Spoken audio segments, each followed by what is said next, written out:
Dr. Geiger, and I want to welcome you to this course. This is an online class, so we won't be giving presentations, right? This is a common question I get from students. This is an online class, and a central element of it is giving presentations. So yes, you will be giving presentations. They'll be online, and some of them will involve an audience of your classmates, both synchronously, which means they'll be watching you present in real time, and asynchronously, which means they'll be watching your presentation at a later time and giving you feedback. So let's think about how we'll accomplish all this. Let's talk a little bit about the tools we'll use. Then let's discuss some of the types of things we'll be doing. And then let's be clear about how we communicate with each other during this process. So we're going to use a variety of tools for activities. Most of them are free. This will be a great opportunity for you to experience a variety of online tools to add to your skill set. So you can put this on your resume for future employment opportunities. The critical tool that is not free, unfortunately, that you need to purchase ASAP, if you haven't already done so, is Connect. You do this through eCampus, or you can do it directly through the publisher, which is McGraw-Hill. All the details are in your syllabus and on Canvas under course materials. Assignments in Connect are due the first week of class, so don't delay on this. You'll also use a tool called VoiceThread, and we'll use Zoom, and we'll use YouTube. If you're familiar with these already, then great. If not, no worries. They're pretty simple to use, and I give you detailed instructions about how to use them the first time that we do that. But feel free to go ahead and set up your free accounts if you would like. So what types of things we're going to be doing with these tools? The course is set up to cover a topic area called a module. Each module typically starts with a reading of textbook chapters, just like you would do to prepare for a typical class. You'll be working with your online textbook supplement, Connect, to do a guided reading of the text and to take quizzes on each chapter. This is typically followed by online discussions related to the material with your classmates and or a presentation. I know a lot of online courses are set up on a weekly basis, with most assignments due on Sunday nights. This is not how this course works. It's set up as if it were a Monday, Wednesday, Friday class with readings and assignments due each day. No assignments are due on Sunday nights. I find that when courses are set up to have all the assignments due on Sunday nights, that students often don't even take a look at the assignments until that day. And then they find that they simply don't have enough time to do their best work on those assignments. You should be spending 10 to 15 hours a week at least on each course you're taking, so there's simply not enough time on one day to complete the work effectively. Try to think of this as a Monday, Wednesday, Friday course, and tell yourself that you have work to either prepare for class or assignments through each of these days as if you were actually attending the course in person. So we're going to use a variety of online tools to simulate a Monday, Wednesday, Friday course schedule.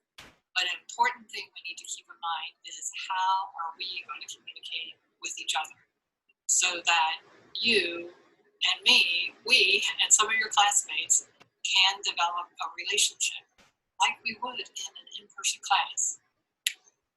An online course is not an independent study course.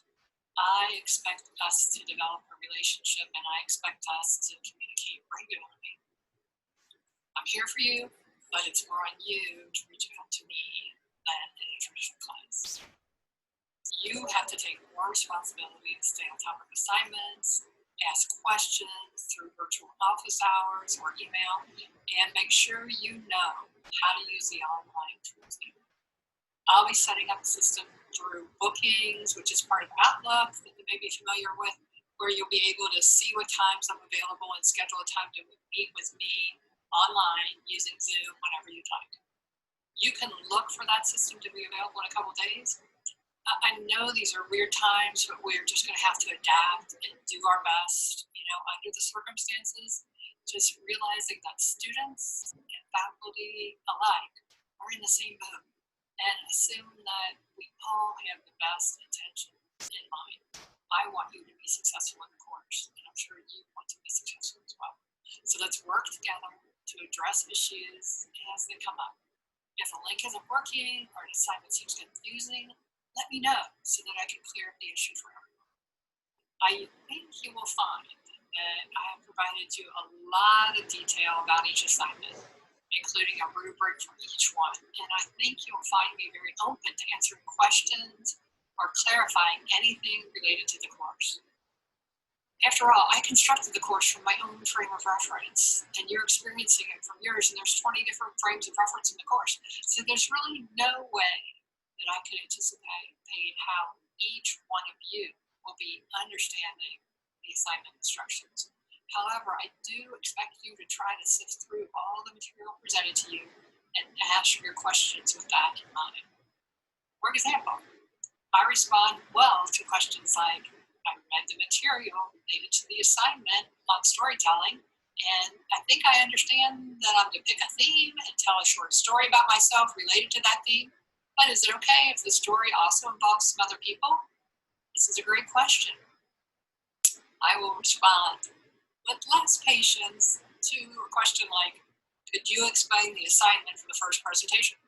Or what should I be speaking about?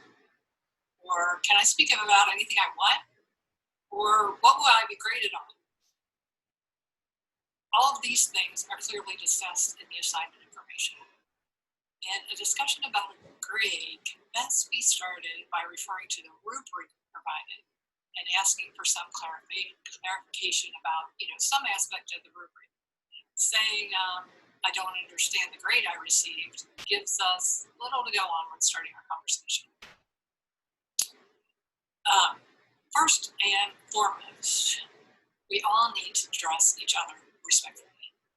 Let's greet each other with Dear Dr. Geiger or Dear fellow student, not Hey or Geiger.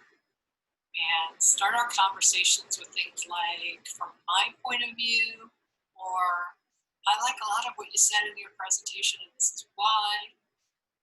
When you're posting a video comment, you should not be lounging on your couch or bed.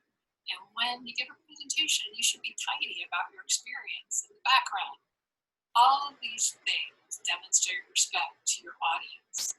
Respect is the key to good communication in an online class. We aren't texting with each other. We're conducting academic business and developing good habits to use in the business world. I didn't just roll out of bed and throw this video together for you. I planned it and organized it. If you pay close attention, you notice that I have an intro, a conclusion, 3 main points. And I practiced it several times. It may not be perfect, but I did organize it and plan for it. I expect you to do the same with your assignments and postings. So, yes, you will be given presentations in this course, along with doing a variety of other assignments that will get you familiar with using a variety of online tools. And although we are online, this is not an independent study course, so we will try to respectfully communicate with each other regularly so that we might develop a relationship. A few things to be aware of. If you see 0 credit by anything, that indicates you'll receive extra credit points for completing it. There are quite a few of these opportunities. And I do have a rather unique, I think, late work policy that most students appreciate, so you'll want to read that over carefully in the syllabus, and it's discussed on the opening page of the course on Canvas. Basically, there are extra credit points for turning in assignments on time. Yes, you're rewarded for doing your work on time. I know it's hard to stay focused in an online course, so I want to encourage you to stay on top of things. Late assignments are actually accepted at any time, and after 3 days past the due date, you start losing a point every day. So again, I want to encourage you to turn in things on time and stay as close to on time as you can. The most important thing to do right now, ASAP, is to check eCampus for the exact information about our text, which is online and has an online summary. Just like a traditional class, the first day would be considered an overview day of what's to come. But then, just like a traditional class, the real work starts on the second class meeting, which would be Wednesday. Online supplement assignments are due on Wednesday. So let's get to work.